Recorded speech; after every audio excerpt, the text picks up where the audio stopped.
Getting from one city to another means taking a plane, a bus, train, or for many people, driving a car. People in the United States love their cars, even if they have to put up with traffic like this. Many families have 2 or more cars. The history of the United States is in part a history of changes in transportation.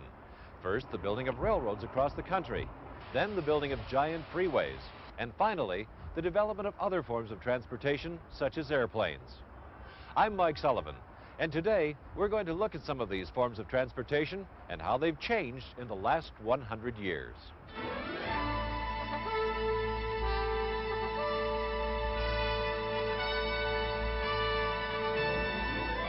From the time of the invention of the wheel, people all over the world have searched for faster and better ways to travel. But it wasn't until about 100 years ago that machines began to go faster than horses. By 1900, many steam-powered trains carried people at speeds of more than 100 miles an hour. The first automobiles appeared on the streets, and a few brave inventors actually tried to fly.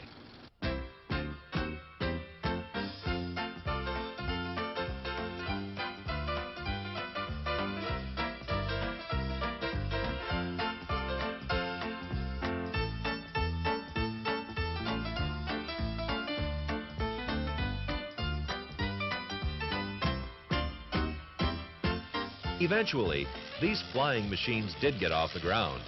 But during the first half of the 20th century, most long-distance travel was done on trains. Trains were fast, efficient, and could carry people almost anywhere they wanted to go. Still, as better cars and highways were built, most people wanted to ride by car. By 1990, there were more than 200 million cars in the United States and Canada. Of course, for longer distance, flying by jet plane was much faster.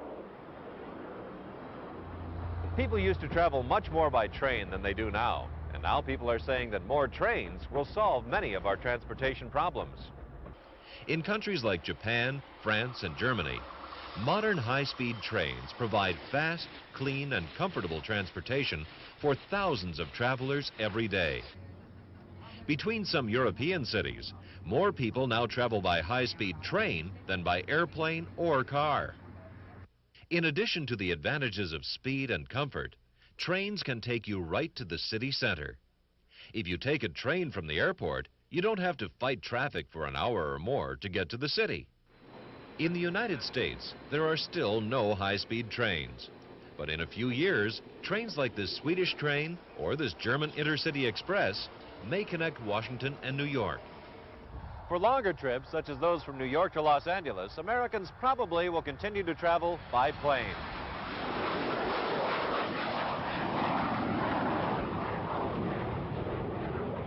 And some people say super jumbo jets like this one will carry as many as 800 people. Will we have high-speed trains, super jumbo jets? We talked to some experts who told us more about travel in the future. In the future, I think more people will travel by high-speed train, like the Japanese bullet train. But they'll take the train only between cities that are about 400 miles apart or less. When people have to go farther, they'll fly. It will still be faster to go by plane when the distance is 500 miles or more.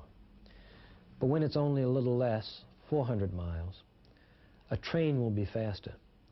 At the moment, very few people in the United States travel by train. What I see are improvements over what we have now. I see bigger planes, better planes that can serve more people, faster trains, better cars, smarter cars. But I don't really see a major new invention. There is another option, though, that people will have. We call it telecommuting. People won't go anywhere. They'll stay at home. They'll have a computer, a fax machine, a telephone, and they'll do their work from home. They'll never have to go out or worry about getting to work. I think we'll have something called a personal rapid transit system. People will travel in cars that run on tracks like a train. These cars will hold 1 to 3 people, and they'll travel nonstop to their destination. Imagine your own private train that never gets caught in traffic. That's what personal rapid transit will be. Transportation certainly has come a long way, and as as we just heard, the future should bring just as many new surprises. I'm Mike Sullivan. Happy traveling.